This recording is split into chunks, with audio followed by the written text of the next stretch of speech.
Good morning, good evening, good afternoon, जो भी जब लेक्चर देख रहा है उसके according, this is Ankita Arora back with next part for TDS and that's part number third. In this part we are going to cover each and every section जो भी left over है. It might be possible the lecture would be more than 2 hours, but what I want is सारे sections third part तक complete हो जाने चाहिए, because in part number fourth what we will be having only जो elementary है, like कब return भरने हैं, ड्यू डेट क्या है, related other sections of TDS we will cover in part number 4. And after the completion of part number 4 your TDS chapter would be completed for May 2020, that is now July 2020 for us. Okay, so let us start with 194H. And what is 194H? It is about commission or brokerage. It is about what? Commission or brokerage. So let us study this. Just a minute.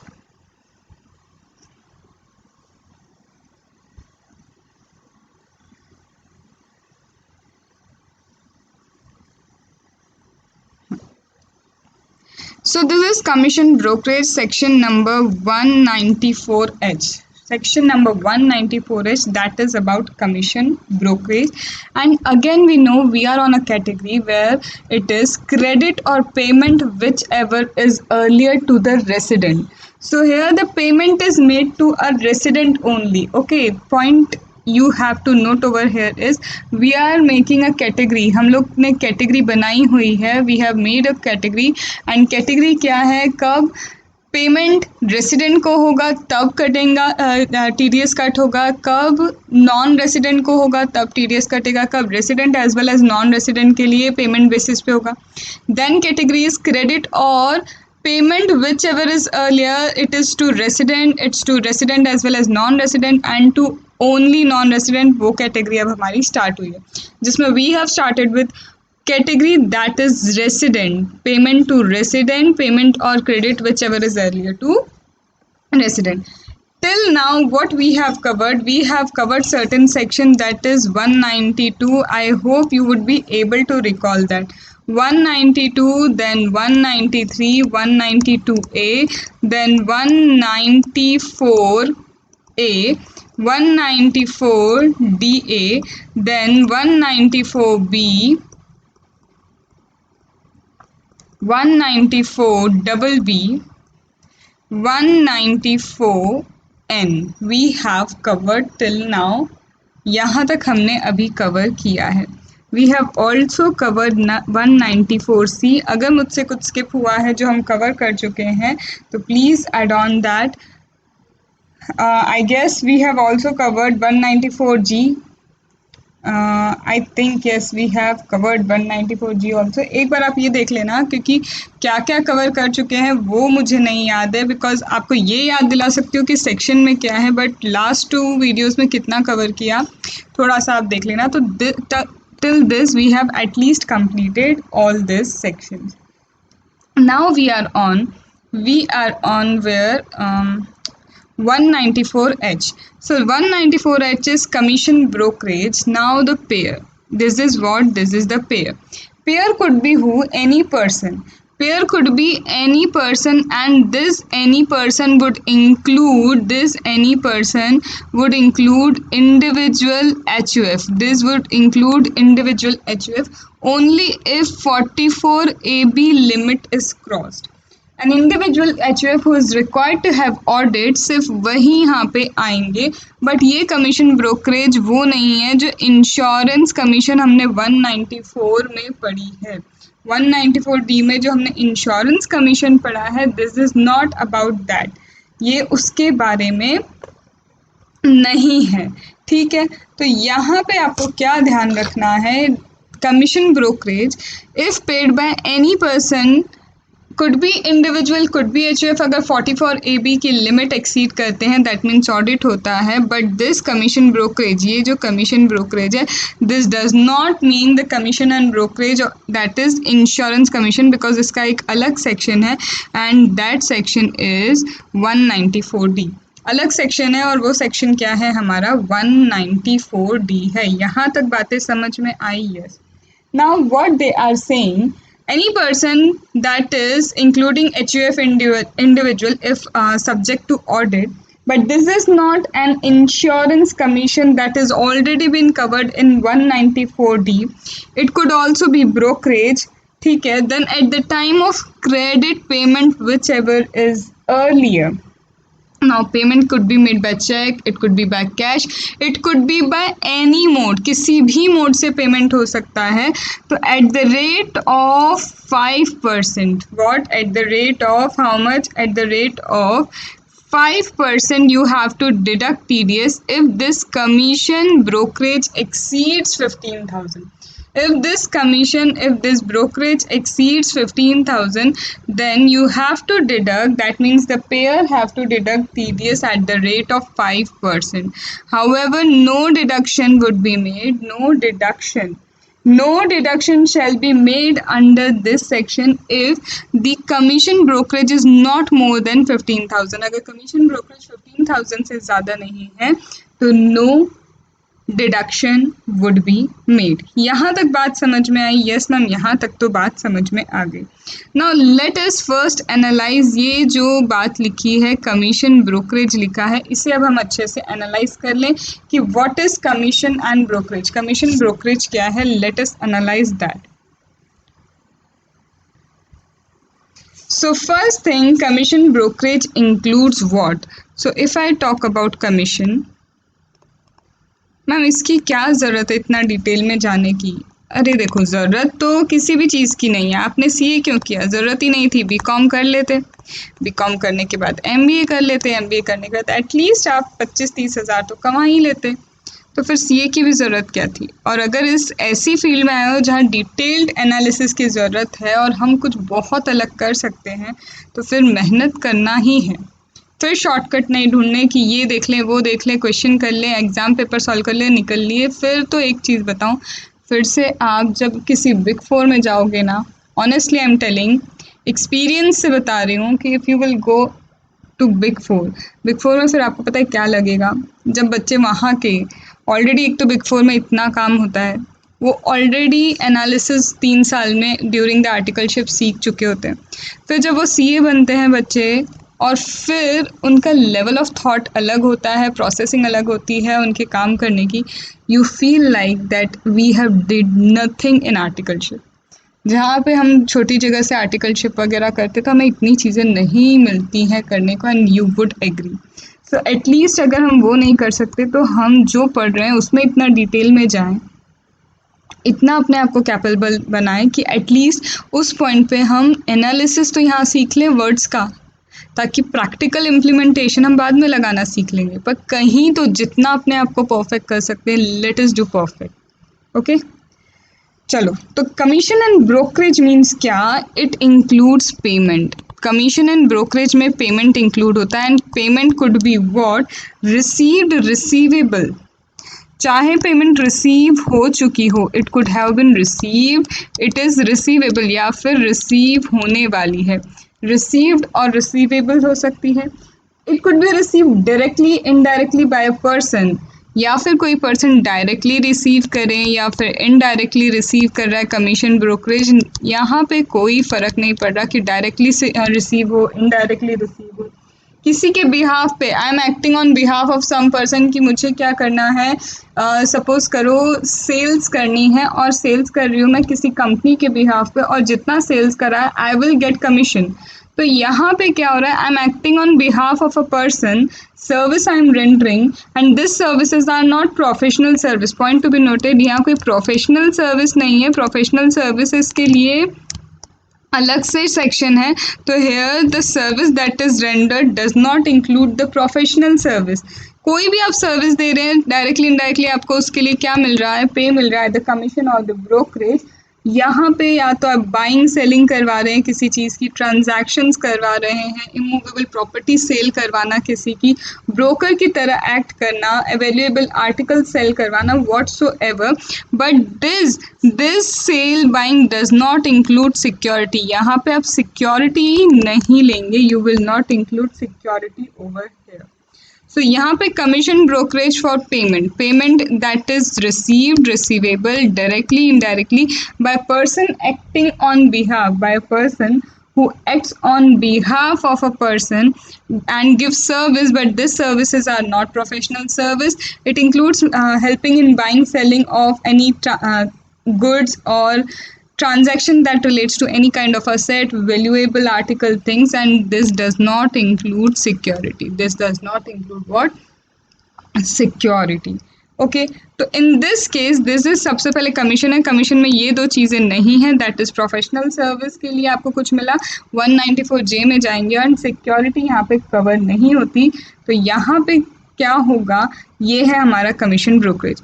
अब यहाँ पे क्या है, commission and brokerage है. Commission and brokerage के case में even if it is credited to any suspense account, then also it will be deemed that it has been credited to the account payee. It will be deemed that it has been credited to account payee and TDS would be deducted as such.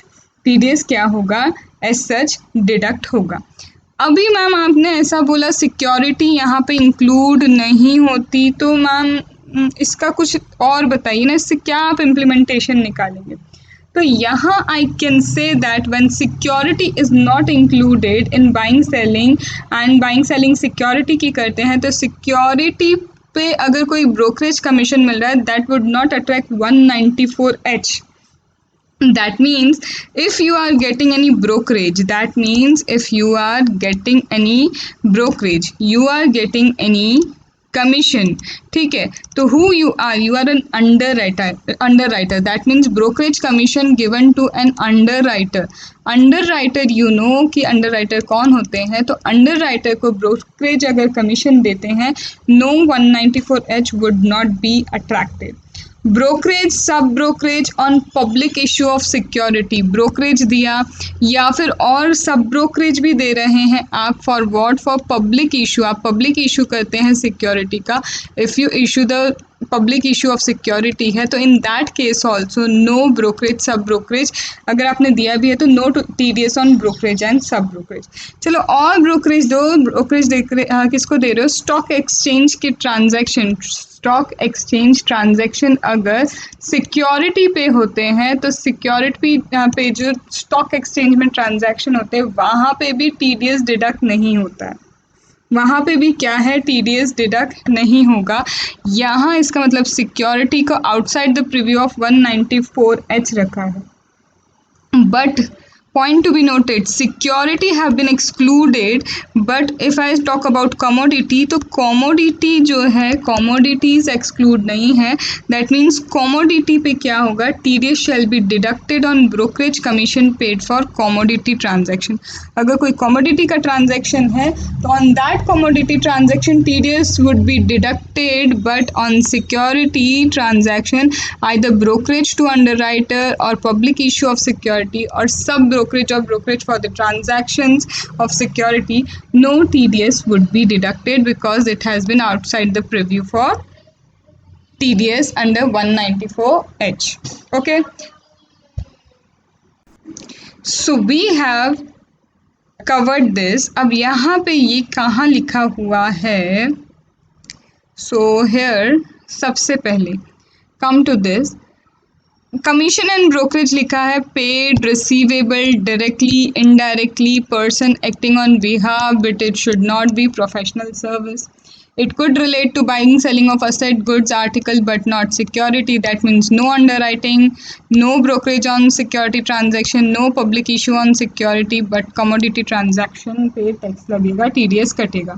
So this I have covered over here. In fact, if suspense account में जाता है, it will be deemed what? It will be deemed that it has been credited to the account of payee. ठीक है, तो this we have already covered. Now let us start with some key points. We should start with some analysis, some key points. And सबसे पहला जो analysis I'm going to tell you is that commission if paid to an employee, if you pay a commission to employee, if you pay commission to employ director, employ है, employ director को अगर आप क्या कर रहे हैं, commission दे रहे हैं, that means commission to employ, commission to director. Here they have, यहाँ पे भी क्या है, कमीशन की बात हो रही है, तो क्या यहाँ ये जो कमीशन एम्प्लॉय और डायरेक्टर को जा रहा है, the commission that is being going to employee, that is being going to director, should we deduct TDS under 194H? So the answer is no, because already 192 covers this kind of things. Already 192 that is related to salary, it covers this kind of thing. So we are not required to deduct under 194H when commission or commission is paid to whom, employee, or when the commission is paid to employee director. First thing.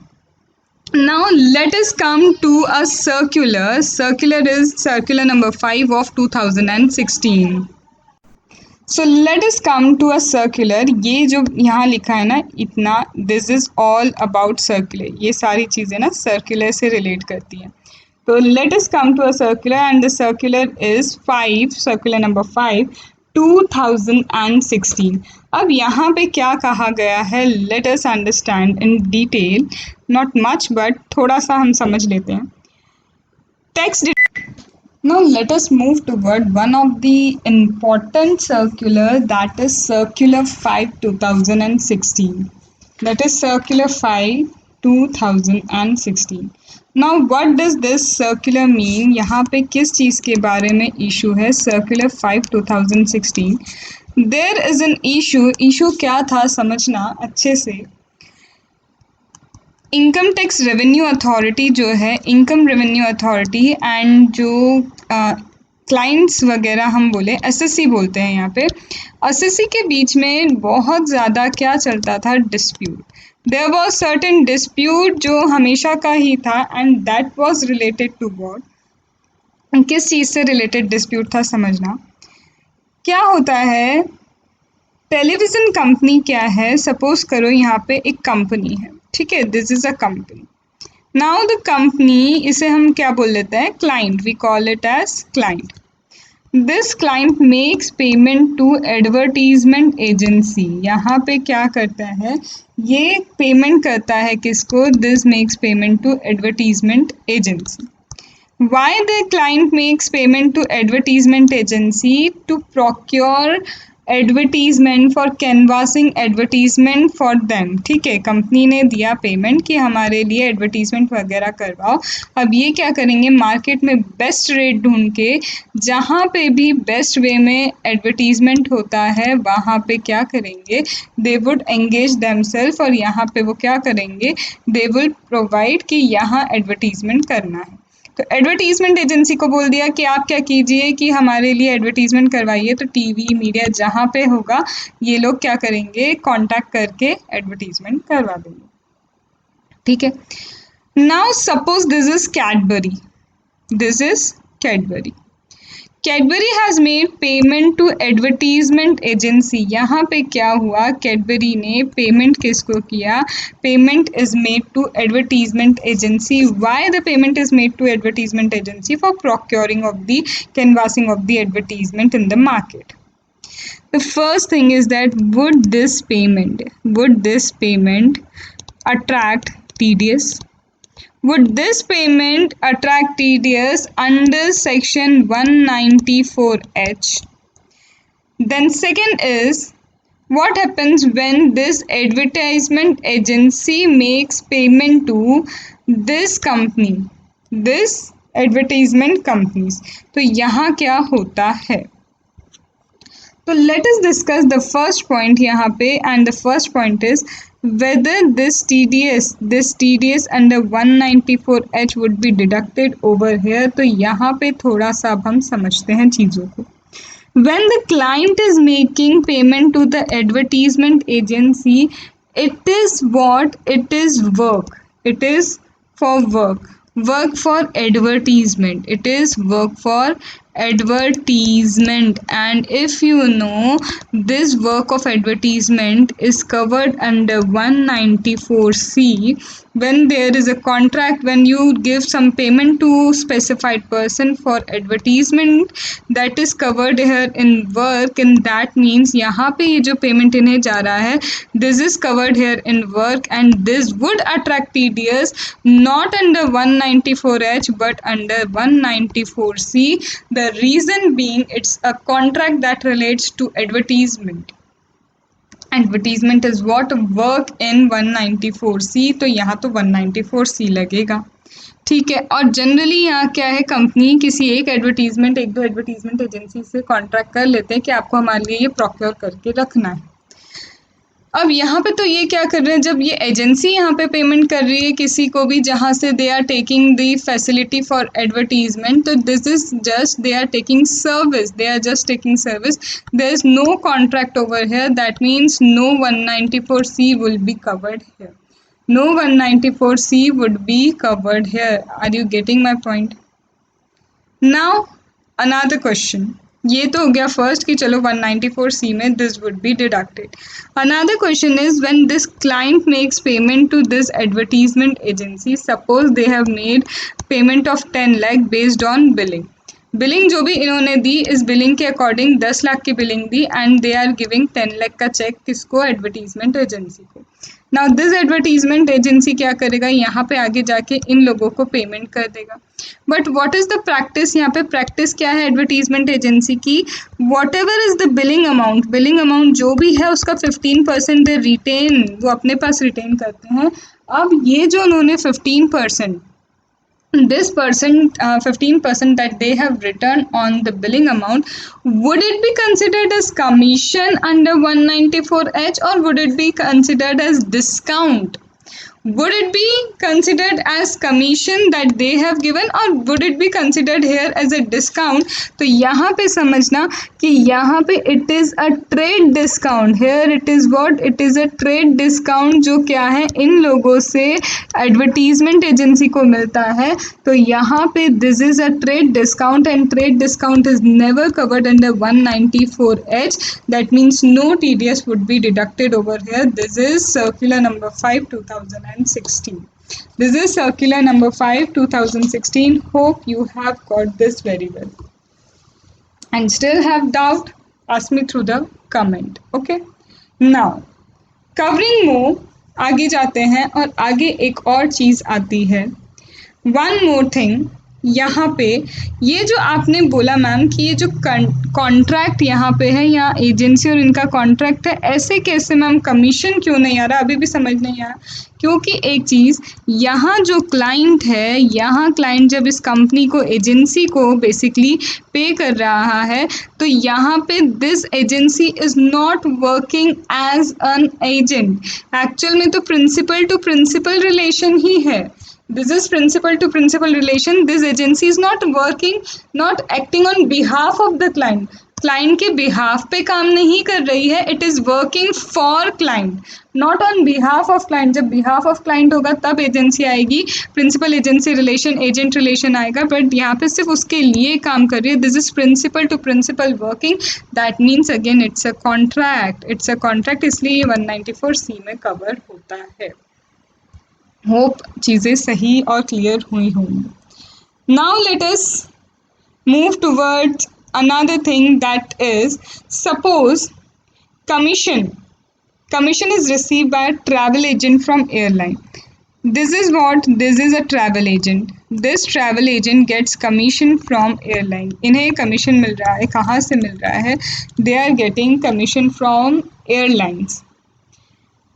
अब ये commission कैसा, airline से कैसा, but obviously अगर आप इस airline की tickets ये बुक करवाएंगे तो इन्हें कुछ कमीशन मिलेगा कि उन्होंने क्या किया, दे हैव मेड क्या कि उन्होंने हेल्प की है, they have help to sell the tickets and for that they will get commission. So would tax would be deducted over here, तो यहाँ पे क्या होगा, but obvious 194H would be applicable, tax should be deducted at source under 194H, but अब किस amount पे deduct होगा, तो amount will be difference between the air fare, what ever the fair is, जितना चार्ज किया, that is difference between the air fare fixed by airline, airline ने जितना air fare fix किया है कि मुझे तो इतना चाहिए ही चाहिए, ठीक है, एंड द प्राइस, और जो प्राइस एजेंट ने कोट किया है, and the price that is quote by agent, agent ने एक टिकट के 10,000 लिए, इन्होंने बोला हमें एटलीस्ट 8,000 चाहिए, तो ये जो 2,000 है इस पे 194 एच, ठीक है, ओके। मूविंग टुवर्ड नेक्स्ट, अब ये नेक्स्ट केस लॉ है, केस लॉ किसका है, वोडाफोन, वोडाफोन और भारती सेल्युलर लिमिटेड का केस लॉ है। यहाँ क्या पूछते हैं, the discount given on supply of SIM card, ये सिम कार्ड है, सिम कार्ड को सप्लाई किया, on the supply of SIM card discount has been given, ठीक है, discount given on supply of SIM card and recharge coupon by the telecommunication company to distributor, ये company है, suppose this is Airtel,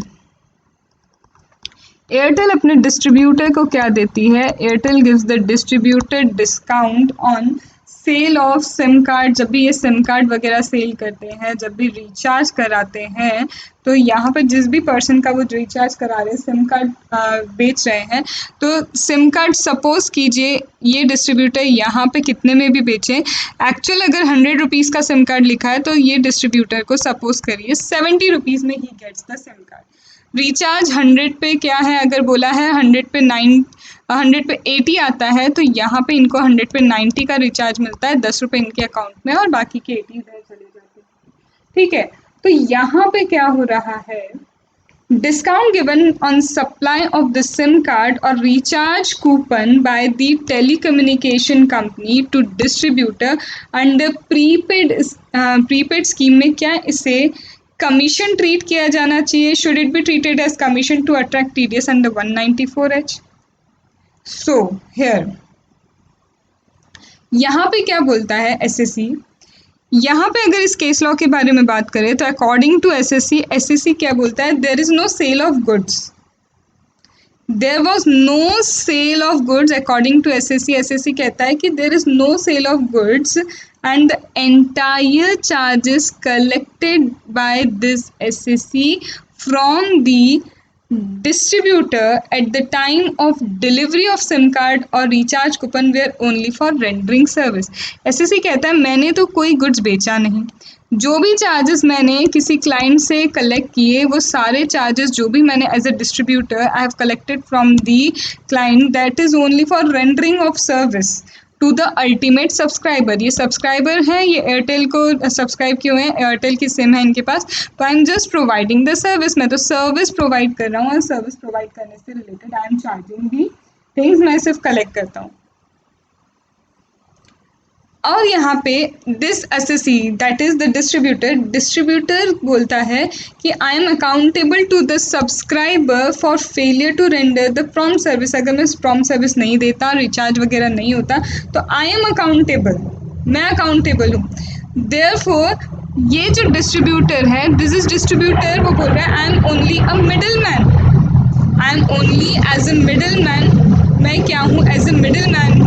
अगर कोई दिक्कत होती है SSC को, जस्ट यहाँ पे क्या बोल रहा है, अगर इस बंदे को कुछ भी दिक्कत होती है तो ये मुझे अकाउंटेबल मानता है, but I am only a middle man, मैं तो सिर्फ मिडिल मैन हूँ, मैं फिर कंपनी से बात करूँगा और कंपनी से बात करके उसका प्रॉब्लम को सॉल्व कर दूंगा, ठीक है। तो what he is saying, therefore the discount given to him was within the meaning of commission under section 194। अब SEC ने ये सारी चीज़ें बता दी कि देखो हाँ, मैं क्या करता हूँ, एयरटेल के बिहाफ में मैं एक डिस्ट्रीब्यूटर हूँ, इन्हें सिम कार्ड सेल करता हूँ, इनका रिचार्ज करता हूँ, रिचार्ज में कोई गड़बड़ आती है ये मुझे आके बताते हैं, मैं फिर कंपनी से रिसॉर्ट कराता हूँ। दैट मीन्स यहाँ तो on behalf of company act कर गया ना, यहाँ पे he is acting on behalf of company, यही तो नोटिस करो, he is acting on behalf of company, और बिहाफ पे अगर एक्ट कर लिया तो प्रिंसिपल एजेंट रिलेशन आ गया, और प्रिंसिपल एजेंट रिलेशन आते से ही this is considered as commission, ये जो मिल रहा है यहाँ पे that is commission and 194H applicable, 194H applicable हो जाता है। So sorry for all the jet planes, I can't help it out because ये तो होता ही है सुबह के टाइम। बट आई थिंक आपको यहाँ तक समझ में आया। This completes 194H। ये 194H कंप्लीट हुआ। यहाँ पे देखो सब कुछ लिखा है, बट केस लॉ मैंने नहीं लिखे बिकॉज मैं ऑलरेडी आपको बता चुकी हूँ केस लॉ क्या करना है। आपको खुद को लिखने हैं सो दैट आपको दिमाग में रहना चाहिए, रिटेंशन होना चाहिए। सो दिस इज़ वॉट, ये रहा क्या हमारा 2 टाइप्स ऑफ पेमेंट होता है। क्लाइंट एडवर्टीजमेंट एजेंसी को देता है, एडवर्टीजमेंट एजेंसी यहाँ देती है। तो यहाँ पे 194C एप्लीकेबल होता है, और 194C जब एप्लीकेबल होता है, यहाँ पे एक सेकेंड, यहाँ पे you have to write it.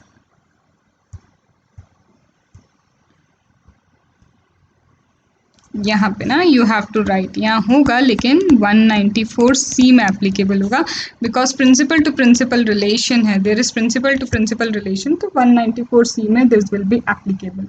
Then यहाँ पे क्या आता है, फीस और charges taken retain by advertisement company है, तो यहाँ पे ये डिस्काउंट होगा। ये सारी चीज़ें I have already explain you, ये तो मैंने सारी चीज़ें आपको क्या कर दी है, ऑलरेडी एक्सप्लेन कर दी है। All you need is just to pay attention, और इसको एक बार आप रिवाइज करना, ठीक है। Now one more thing here, there will be no deduction for any commission brokerage that's payable by Bharat Sanchar Nigam Limited और महानगर टेलीफोन। MTNL BSNL अगर कुछ भी पेमेंट करता है अपने फ्रेंचाइजी को, तो वहाँ पे कोई डिडक्शन नहीं होगा। No TDS would be deducted, इतनी सी बात कही गई है। So this completes what, this completes 194H। This completes what, 194H. Let us move to 194I. Let me drink water and we will be covering 194I. Easy है लेकिन छोटी छोटी बातें इसमें भी बहुत सारी है that we have to consider, ठीक है। And almost it will take 20 minutes to explain each and every concept, क्योंकि दिखने में जितना ये छोटा है ना 194I, उसके पॉइंट्स उतने ही ज़्यादा है, ठीक है। तो अब सारी चीज़ें आपके रेंट वगैरह से थोड़ी रिलेटेड, इमूवेबल प्रॉपर्टी से रिलेटेड स्टार्ट होने वाली है। तो लेट्स गो 1 मिनट ब्रेक और फिर स्टार्ट करते हैं। सो let us start with 194I। 194I is about TDS on rent that is again paid to a resident, and as we know that we are covering a category where credit or payment whichever is earlier when made to resident. So 194I TDS on rent. This rent include even lease, sublease, tenancy or other agreement or arrangement to use the property, ठीक है। तो any person, it could be any person, individual and HUF if 44AB limit get cross. Payer कौन है यहाँ पे, any person who is paying to any other person who is resident, any person who is responsible for paying to other person who is a resident, who is paying to other person who is a resident, तो other person including individual HUF if 44AB की limit exceed होती 1,50,00,000 वाली, तो then at the time of credit or payment whichever is earlier, 2% on plant machinery equipment or 10% on land building that includes factory building, land appurtenant to the building, furniture fitting, they have to deduct how much, they have to deduct 10%, and no deduction if the amount or aggregate amount in the financial year does not exceed 2,40,000. No deduction if what, no deduction if the amount or aggregate amount in the financial year does not exceed 2,40,000. Now let us understand one thing. This plant and machinery, land building, factory building, land appurtenant to the building, furniture fitting जो है, इसे याद रखने का कोई बहुत बड़ा तरीका नहीं है, इजी सी चीज़ है, मैं आपको बताती हूँ। ये क्या है, wait,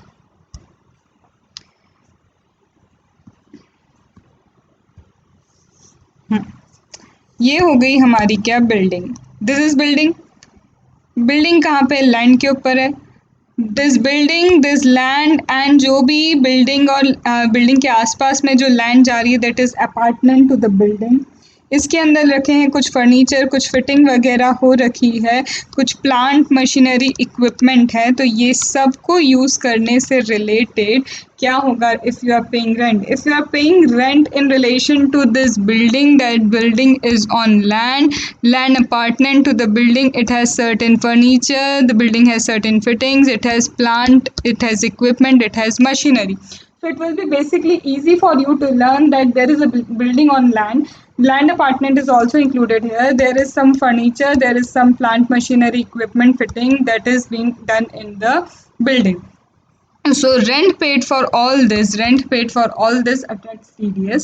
But if we talk about plant machinery equipment, it would be 2%. But if we talk about others, that is land building and apartment to the building, land apartment to the building, or if we talk about furniture fitting, it will include 10%. It will attract 10% as in TDS. However, no TDS would be deducted if the aggregate amount in the financial year or the amount in financial year does not exceed 2,40,000.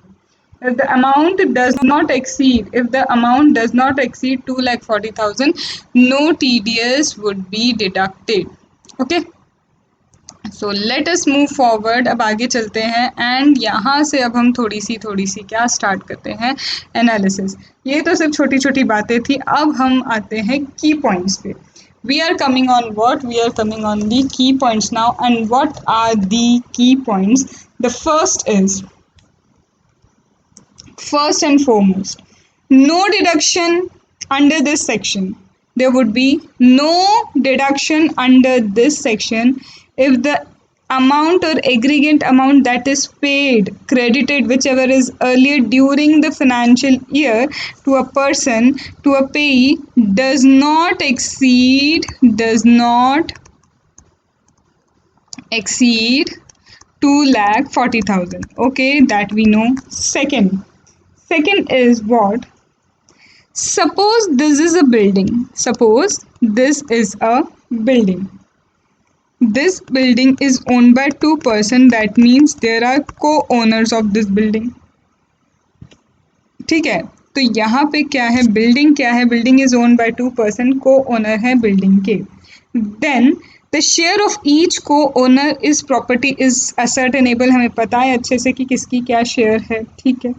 Then the limit of this 2,40,000, एक ही building है, एक building के दो को owners हैं, तो this limit of 2,40,000, क्या इसे डिवाइड कर दें हम कि 1,20,000 की लिमिट इनके लिए है, 1,20,000 की लिमिट इनके लिए है?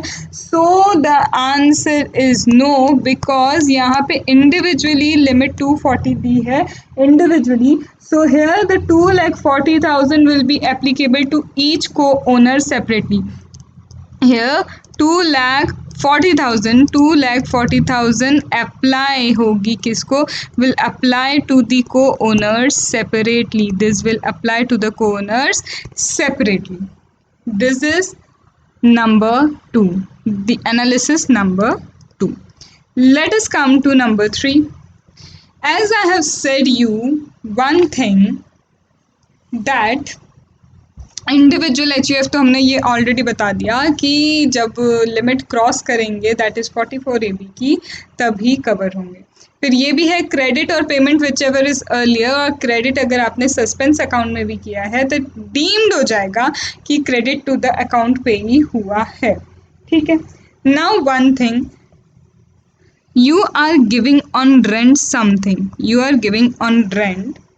ठीक है. Rent means what? Rent means when payment is received for either lease है, sublease किया, tenancy the, arrangement agreement to use any asset. ठीक है. तो किसी भी asset को use करने के लिए आपने you have given certain asset to someone and you have given him right to use that asset.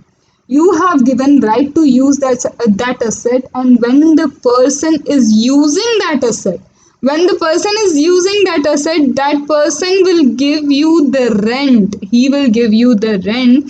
However, here one thing you have to notice that this particular, जो भी आप क्या कर रहे हैं, रेंट पे दे रहे हैं, whatever you are giving on rent, it does not means that it should be owned by pay, it should be owned ऐसा नहीं है। अगर पे है तो आप अगर उसको क्या कर रहे हैं, पे जो है इट इज़ नॉट नेसेसरी कि any of this thing, it's not necessary that any of this thing should be, it is not necessary word कि any of this thing should be owned, own होना ज़रूरी नहीं है, it's not necessary that it should be owned by the pay. ठीक है, समझ में आ रहा है आपको कि अगर सपोज करो किसी ने आपको रेंट पे कोई चीज़ दी, तो ये ज़रूरी नहीं है कि जो रेंट पे आपको चीज़ दे रहा है वो उसका ओनर भी हो। ठीक है, तो whether or not any or all of the above are owned by paying. अब वो आपको जो दे रहा है भले उसने ओन किया नहीं किया वो मतलब नहीं है, रेंट इज रेंट, रेंट पे देना इज मीन्स रेंट पे देना। ठीक है, getting my point? Yes ma'am, we are getting your point कि अगर आप रेंट पे किसी चीज़ को दे रहे हो तो दैट डजंट मीन कि आपको ओन भी यहाँ पे करना है, आपको रेंट मिल रहा है, that is it. Yes, now आगे बढ़े। अब आगे क्या है, आगे ये है fourth, there is a case law, there is a case law, Japan Airlines versus Commissioner of Income Tax। yes, Japan Airlines and Commissioner of Income Tax का क्या है, केस लॉ है। And what is the case law, case law क्या कहता है, यहाँ पे ये क्या है हमारा एयरक्राफ्ट, जो हमारा क्या है ये एयरपोर्ट है, सपोज ये एयरपोर्ट, ठीक है। Now, landing and parking charges are payable by the airline in respect of aircraft। ठीक है, यहाँ पे ये हमारा एयरक्राफ्ट क्या होता है, लैंड करता है। तो ये एयरपोर्ट पे जहाँ हमारा ये जो एयरक्राफ्ट है ये लैंड किया है, where this aircraft has landed, तो दिस इज़ रिक्वायर्ड, यहाँ पे ये रिक्वायरमेंट होती है that they need to pay landing parking charges, they are required to pay what, landing and parking charges. Okay, now they are required to pay the landing parking charges, but the charges are in respect of number of facilities provided by Airport Authority of India। यहाँ पे ये जो charges हैं, this charges landing parking charges, नाम तो है, the name is landing and parking charges, but this charges are not for use of land. ये charges जो है ना, ये जो चार्जेस की मैं बात करूँ, this charges are not for this use of this land, ये जो लैंड है इसके यूज के लिए नहीं है, but this is for the facility, this is for the facility that airport authority provides, that airport authority of India provides। इसका मतलब तो ये कि this landing parking charges that are payable by the airline, ये airline जो landing parking charges pay कर रही है, this attract what, this attract 194C, क्योंकि ये तो कॉन्ट्रैक्ट हो गया ना कि हमारा यहाँ पे एयरलाइन आएगा, आप फैसिलिटीज़ प्रोवाइड करना, फैसिलिटीज़ प्रोवाइड करेंगे, ये आपका 194C, it's a contract, it's not rent, it's not rent, because it is not for using of land, land use करने के लिए पे नहीं हो रहा है, this is not for the use of land, it is for the facility that is provided, and if it is facility that is provided, that means it would be covered under 194C, that they are providing you certain facility. Am I right? तो यहाँ पे supreme court ने क्या कहा, अच्छे से समझना। Supreme court कहता है सबसे पहले दैट the charges, ये जो charges हैं, this charges are fixed by Airport Authority of India। This charges are fixed by whom? This charges are fixed by Airport Authority of India for landing and take-off service, as well as for parking of aircraft and not for use of land। वो भी supreme court क्या बोलता है कि ये जो charges Airport Authority of India ने fix किए हैं, this charges are for what, for parking, landing, take off, parking वगैरह के लिए, not for the use of land, land के यूज़ के लिए नहीं है, सिर्फ आप पार्किंग करते हैं, आते हैं, टेक ऑफ करते हैं तो उतने का charges they are taking, they are not taking it for the use of land. This charges are for the service and facility, and this are the charges that for service facility that is provided in connection with the aircraft at airport. Airport पे aircraft से related जो services वगैरह हैं उसको provide करने के लिए this charges are being taken, and this service include air traffic service, कि पहले से ऑलरेडी कोई प्लेन है और यहाँ पे और कोई प्लेन अगर आ रहा है, यहाँ पे एक और प्लेन आ रहा है तो उसे अभी रोकना पड़ेगा, this is what air traffic service. Safety services, aeronautical communication facility, कि आप आइए यहाँ पे लैंड कीजिए, जो भी चीज़ें हैं ये सारी facilities they provide navigational aids. तो यहाँ पे ये जो facility they are providing, they are charging for that, they are not charging for the use of land. Therefore, it's held that by Supreme Court also, it is not for the use of land. Therefore, 194C will be applicable. It would not be 194I that would apply over here. 194I would not apply over here. TDS under 194C would be deducted because it's a contract. Okay. Now moving towards point number 5. Moving toward point number 5. Now 5 number का point क्या कहता है? Circular number 21 that was released in 2017. In 2017, a circular was released and the name, its number is 21 2017. Now, what does this mean? यहाँ पे बोला again ए dispute arised, फिर से एक डिस्प्यूट होता है, एंड डिस्प्यूट क्या है? दैट पैसेंजर सर्विस फीस जो होती है that is paid by airline to airport operator. The airport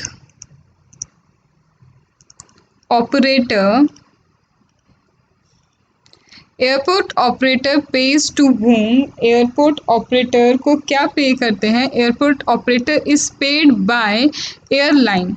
airline pays the airport operator some passenger service fees, the fees that is regarding passenger service. ठीक है, यहाँ पे ये इन्हें पे किया जाता है. So a dispute arise on applicability of provision of 194I here on payment of passenger service fees by airlines to airport operator.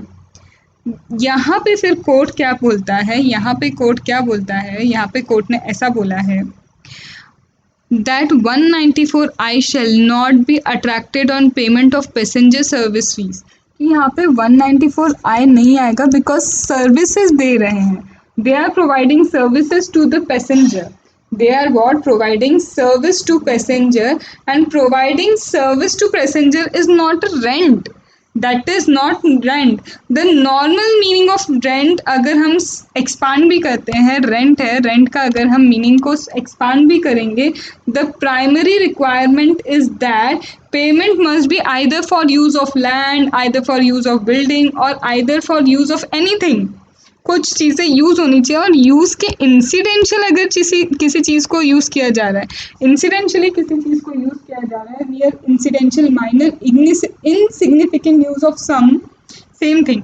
यहाँ पे क्या, जैसे एयरपोर्ट है, एयरपोर्ट पे ये पैसेंजर उतरा, यहाँ पे क्या है, उसके बैग वगैरह जो है वो क्या है, एयरपोर्ट पे उतरते से एक वैन होती है उसमें ट्रांसफ़र किए इसको लेके जाते हैं मेन गेट तक. ठीक है, यहाँ पे इस पैसेंजर से रिलेटेड जो भी एयरपोर्ट अथॉरिटी टिकट वगैरह देने से रिलेटेड, बैग वगैरह उसका इधर से उधर ले जाने से रिलेटेड ये जो हेल्प करे, इसमें लैंड यूज़ हो रही है. But the main service is passenger service, और इस पैसेंजर की सर्विस को प्रोवाइड करने में अगर इंसिडेंशियली कुछ यूज़ हो रहा है, ये लैंड यूज़ हो रही है, तो इसका मतलब ये नहीं है कि ये charges are for the use of land. This doesn't mean that this charges are for the use of land. It only means कि इंसिडेंशियली अगर यूज़ हो रही है लैंड, तो यू कांट से कि यहाँ पे पैसेंजर को सर्विस प्रोवाइड करने में लैंड यूज़ हो गई, तो यहाँ पे इसे 194I में we will not cover it in 194I. यही चीज़ बोली है सर्कुलर नंबर 21/2017 ने क्लियर करा है कि इंसिडेंशियली माइनरी इनसिग्निफिकेंट यूज अगर होता है in providing others facility, in providing other facility, insignificant minor incidental use अगर होता है लैंड और बिल्डिंग का, that would not attract 194I, that would not attract 194I, and this has been given here in 21/2017. So सबसे पहले limit को owner के लिए सेपरेटली है। रेंट का मीनिंग ऑल्दो आपने ओन नहीं किया प्रॉपर्टी पर, आप रेंट पे दे रहे हैं तो रेंट ही होगा। हेयर यहाँ पे क्या दिया था हमारे, this was the case law में क्या कहा था कि लैंडिंग चार्जेस वगैरह नॉट फॉर द रेंट, वो रेंट नहीं है, 194C में जाएगा, because this is for use, not for the use of land but facilities वगैरह देने के लिए। हेयर 21/2017 में यही बोला है कि इंसिडेंशियल माइनर इनसिग्निफिकेंट यूज अगर कर रहे हैं किसी चीज का, प्रॉपर्टी का बाई चांस यूज हो रहा है in providing the service, that would not mean that it would be covered under rent, that would not mean that. Okay, चलो आगे चले। यस मैम, बिल्कुल। And if you have any doubt ask me through the comment. आगे चलते हैं, आगे क्या लिखा है, टेनेंट है, टेनेंट से रेंट लिया एंड यहाँ पे टेनेंट से जो रेंट ले रहे हैं non refundable deposit, if there is non-refundable deposit that is taken from the tenant, do we have to consider 194I? So there is what non-refundable deposit, non-refundable deposit made by tenant. So in case where the tenant has made a non-refundable deposit, would we have to deduct tax under 194? तो यहाँ पे क्या बोला है, the nature of rent defined in section 194I, यहाँ कहता है if the deposit is refundable there will be no tax, and if the deposit is non-refundable then tax would be deducted. Tax would be deducted because this is a consideration for use of land and therefore it is in the nature of rent. यहाँ पे ये non refundable deposit is for what, it is a consideration. ये क्या है, consideration है, consideration for use of land और building. It is for what, consideration for use of land and building के use के लिए है।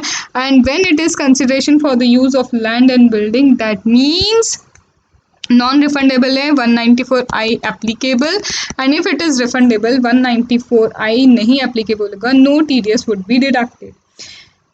और इसके बाद ये जो रिफंड डिपॉजिट है, सपोज ये रिफंडेबल है, if it is refundable deposit, और गहराई में चलते हैं, इस रिफंडेबल डिपॉजिट पे इंटरेस्ट अगर अर्न कर लिया तो इस इंटरेस्ट पे भी टीडीएस होगा, but TDS on this interest will be on 194A, interest other than interest on security यहाँ डिडक्ट होगा। ओके चलो आगे चले। चलो अब आगे बोलते हैं, ये यहाँ पे कई बार नॉन रिफंडेबल डिपॉजिट है, कुछ सिक्योरिटी डिपॉजिट भी देते हैं। There are certain security deposit also and this security deposit is given by tenant. तो यहाँ पे टीडीएस इस पे होगा क्या, तो they are saying if the security deposit is adjusted towards rent, if it is adjusted towards rent तब तो 194I will be applicable, and if it is not adjusted towards the rent, if it is not adjusted towards the rent then 194I would not be applicable. आया? Yes ma'am. और आगे बढ़ें, चलो और आगे बढ़ते हैं। अब इसके बाद सुनो, वन मोर थिंग, ये जो यहाँ पे जगह एज आई टोल्ड, ये इसीलिए है क्योंकि जो मैं यहाँ पे अब ये केस लॉ के आपको क्या बता रही हूँ, क्लैरिफिकेशन, और सीबीडीटी कोई क्लैरिफिकेशन करता है या फिर आपको केस लॉ बताए जा रहे हैं, that you have to write in your own language in short, यहाँ पे खुद लिखना है। That's why this space is been left, तो आपको खुद ही लिखना है बिकॉज ये आपको याद रहना चाहिए, that is the reason the space is blank. और साथ साथ में आपको क्या करते जाना है, ये ज़रूर से कंप्लीट करना, बात के लिए मत छोड़ना क्योंकि कल कभी नहीं आता, ठीक है। चलो आगे बढ़े।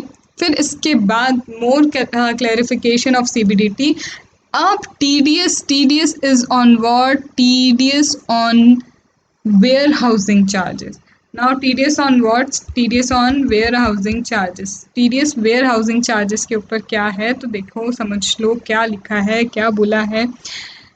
We know the meaning of rent. Rent means what? Payment, either lease, sublease, tenancy, any arrangement, agreement for the use of land or building. So that means if warehousing है, warehousing charges are paid, that is also what 194I. warehousing के charges अगर आपको मिल रहे हैं तो warehousing charges means what? It is arrangement for the use of land or building. Any agreement, any arrangement for the use of land and building is also considered to be rent. So warehousing charges received are covered in agreement arrangement for the use of land and building. Therefore 194I will be applicable over here. 194I would be applicable over here. Okay. Next, yes, next point. Now, next point is what? On what amount TDS will be deducted if rental income include municipal tax, ground rent, etc. Municipal tax is being municipal tax, ground rent, etc. These are all included in your rental. जो भी rental है, that rental includes municipal tax, ground rent, and this is what? This has been borne by tenant. All these expenses are borne by tenant and this has been included in rental, then but obvious no tax will be deducted on such sum. This is already borne by whom? This is already borne by the tenant. To from the rental subtract this expenses that is borne by tenant and जो net आएगा on net income TDS would be deducted. On net TDS would be deducted. This is one of the CBDT clarification. Okay, this is one of the CBDT clarification. Then advance rate, if you receive advance rent would you be required to deduct TDS? But obvious advance rent है तब भी TDS deduct होगा ही होगा. There is no other way to think of it. Rent is rent whether advance or whether arrear. Okay, now covering one of the important circular, that is circular number 5 2002. circular number 5 2002 में जो आया था that was regarding payment made to hotel. Payment made to hotel. Two more circulars are left. There is only two more circulars and one case law is left. उसके बाद आपका ये 194I भी complete हो जाएगा. तो चलो अब हम स्टार्ट करते हैं यहाँ पे क्लैरिफिकेशन 2000 का. Let us discuss circular 5 2002. Circular number 5 2002 क्या कहता है? It is saying that देखो जनरली अगर हम बात करते हैं if we talk about 194I, if we talk about 194I that is related to rent, तो इट स्टेट्स दैट कि रेंट पे तो एप्लीकेबल है, ठीक है, रेंट के लिए एप्लीकेबल है. However if the rent is paid by individual HUF who are not under the preview of audit, that means limit under 44AB does not exceed. तो if the rent is paid by individual और HUF whose limit does not exceed for 44AB, that means the rent paid by them is not covered over here. That means they are not required to deduct tax at source. So only those individual HUF would be covered who are giving rent and they are eligible for audit or their limit as per 44AB exceeds. ये 2 point समझ में आए, yes या no? तो अगर ये 2 point समझ में आए कि एक तो 194I applies to rent, however it does not cover the rent paid by individual HUF if they are not subject to the limit of 44AB। वहाँ पे अगर वो क्रॉस ही नहीं होती लिमिट तो फिर तो कोई बात ही नहीं है, क्रॉस होती है तभी उनके लिए भी TDS के प्रोविजंस एप्लीकेबल होंगे। Okay, now the thing is, if there is an employee, if there is employee or there is representative, individual representative, if there is employee or there is individual representative, now the question is, if the employee or individual representative goes to a hotel and pays rent over there for hotel accommodation, वहाँ पे hotel accommodation के लिए payment करते हैं, if they pay for what? Hotel accommodation. So would the question of TDS apply over here? अब यहाँ पे बताओ क्या TDS का क्वेश्चन यहाँ एप्लीकेबल होगा? तो you would say one thing कि देखो, अगर एम्प्लॉय की बात करें तो but obvious employ is not subject to audit, तो यहाँ पे एम्प्लॉय ने अगर होटल एकोमोडेशन के लिए पेमेंट किया है तो TDS क्वेश्चन अराइज नहीं होता, question of TDS would not arise. Individual representative कौन होगा? Individual representative, let it be the auditor, let it be consultant, let it be your lawyer, कोई भी हो सकता है। तो इंडिविजुअल कैन बी कंसल्टेंट, कोई भी, ठीक है, they are the representative of the company. This representative of the company goes to hotel, take a room over there, they pay, and payment के बाद क्या यहाँ पे रेंट के प्रोविजंस एप्लीकेबल हो जाएंगे? तो here the answer will still be no. Why no? समझो, this person is the representative of your company, he is the representative of the company, and in fact if the employee goes and take accommodation services, यहाँ पे इन्होंने जो भी पे किया है, कोई TDS का क्वेश्चन अराइज इसलिए नहीं होगा क्योंकि जनरली क्या होता है, कंपनी इन्हें रीइम्बर्स कर देती है, कंपनी क्या करती है, रीइम्बर्स करती है इन्हें एक्सपेंडिचर। एक्चुअल में देखो यहाँ पे ये जो पे कर रहे हैं एम्प्लॉई या फिर इंडिविजुअल रिप्रेजेंटेटिव, यहाँ पे इन्होंने पे किया अभी एक्सपेंस को, और ये expenses reimbursed by the company, this expenses what reimbursed by the company, it's merely an reimbursement of expense, it's not there rental income, किसी की रेंटल इनकम यहाँ तो है नहीं। और दूसरा एम्प्लॉई है, इंडिविजुअल रिप्रेजेंटेटिव है, तो एम्प्लॉय तो 44AB में आता नहीं है, तो जहाँ होटल में वो पेमेंट कर रहा है तो वहाँ TDS वो काट नहीं सकता। इंडिविजुअल रिप्रेजेंटेटिव है, वो तो कंपनी के रिप्रेजेंटेटिव की तरह जा रहा है, तो उसे एक्सपेंस का क्या मिलेगा, रिइंबर्समेंट मिल जाएगा। दैट मीन्स हियर TDS का क्वेश्चन तो बिल्कुल अराइज नहीं होता। This is the first point that has been discussed in 5/2002। अब दूसरी बात क्या आती है, दूसरी बात यही समझना, now it is between the company and the hotel. अब कंपनी एंड होटल की बात करते हैं हम, कंपनी एंड होटल की बात।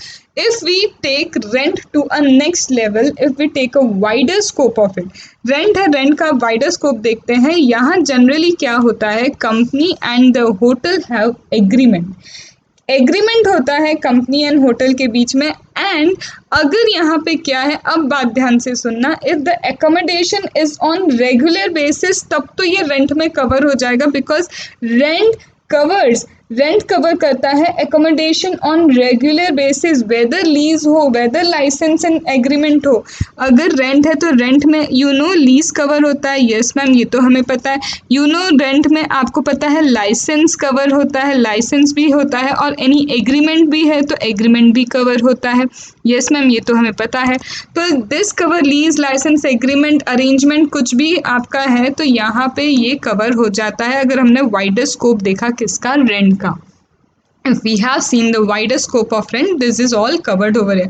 लेकिन अगर एग्रीमेंट, लाइसेंस वगैरह के रीजन से भी, if you are staying there, if you are getting a hotel, you are getting a room in the hotel just because of an agreement between the company and hotel, तो company को TDS deduct करना है या नहीं, ये depend करेगा किस पे, ये डिपेंड करेगा if the accommodation is on regular basis, if they are getting accommodation on regular basis, regular basis पे एकोमोडेशन मिलेगा।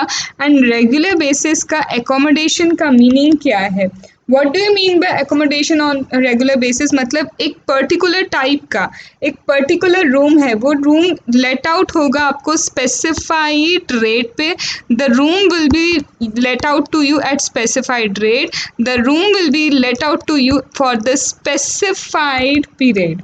स्पेसिफाइड रेट पे स्पेसिफाइड पीरियड के लिए वो रूम आपको लेट आउट करेंगे, they would be constituted to be accommodation made available on regular basis, तब इसे कहा जाएगा रेगुलर बेसिस पे। एंड इनफैक्ट सच रूम, और ऐसे ही रूम का सेट है, ऐसे जितने भी रूम है, आपको जितने नंबर ऑफ रूम चाहिए, ठीक है, अनमार्क नहीं किया कि एग्जैक्टली ये 200 नंबर का रूम ही चाहिए, ऐसा नहीं। अगर similar room or set of room already क्या है, similar room or set of room unmarked है, और hotel is under an obligation, hotel का क्या है, ऑब्लिगेशन है, that hotel have to provide such type of room during the currency of agreement, agreement के time इस टाइप के जो रूम है वो आपको अवेलेबल करवाने हैं, तब तो रेगुलर बेसिस माना जाएगा, अदरवाइज रेगुलर बेसिस नहीं मानते, अदरवाइज रेगुलर बेसिस नहीं है।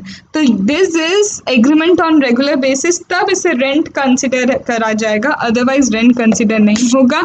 अब कब रेंट कंसिडर नहीं होगा, देखो ये कंपनी है, company has an agreement with the hotel, company has an agreement with the hotel, but the company wants कि लोअर रेट पे हमें रूम मिलते रहना चाहिए, लोअर टैरिफ दे वांट, उन्हें रूम से इतना मतलब नहीं है कि नॉर्मल रूम चाहिए जिसमें इंसान जाके रुक पाए, टैरिफ क्या होना चाहिए, लो होना चाहिए। That means here the agreement is with regard to rate.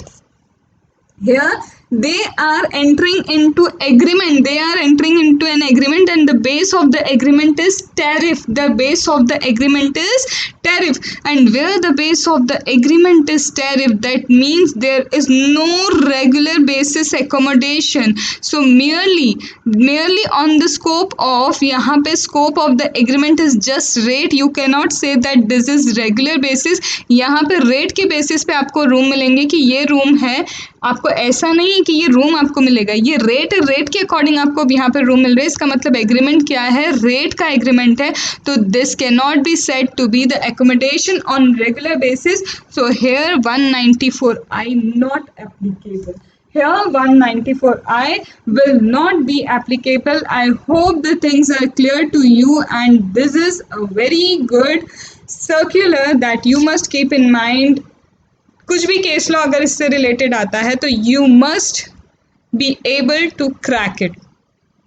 Okay, चलो आगे बढ़ते हैं। Again a clarification has come, and the clarification is in circular number 1 2008, circular of 2008 first circular है।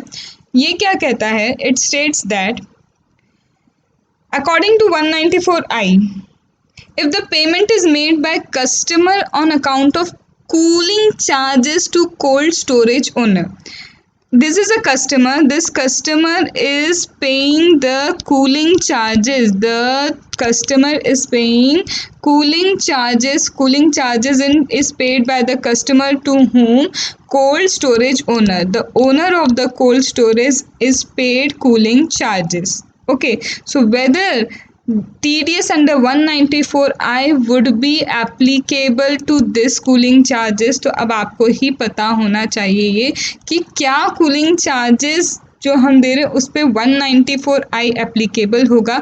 सो आई वुड से सबसे पहले देखो मेन फंक्शन क्या है कोल्ड स्टोरेज का, तो main function of the cold storage is to preserve perishable goods. Main क्या है, कोल्ड स्टोरेज का काम क्या है, ऐसे गुड्स जो पेरिशेबल नेचर के हैं उन्हें किसी भी प्रोसीजर के थ्रू, स्टोरेज के थ्रू क्या करना है, प्रिजर्व करना है। Okay, and storage of such good, यहाँ पे उन गुड्स का स्टोरेज करना है, तो cold storage is what, the main purpose is what, कि प्रिजर्व करना है गुड्स को, एंड जो प्रिजर्व करने के बाद स्टोरेज होता है, storage is just incidental in nature. इस बात पे फिर से ध्यान से सुनो कोल्ड स्टोरेज का मेन ऑपरेशन प्रिजर्व करना है पेरिशेबल गुड्स को. However storage of goods is incidental in the nature. Customer is also not given any right to use any space, place or machinery of cold storage. It is just a storage incidental है. In fact, no machinery, no place could be used by the customer. Customer को right नहीं दिया है कि आप places use कर लो, आप क्या कर लो, machinery use कर लो. Preservation करना is the main objective of cold storage, but storage capacity देना is not the main objective of cold storage. Thus does not become tenant. That means this customer is not a tenant, and the amount paid for cooling charges therefore is not under 194I. In fact, it is a contract 194C.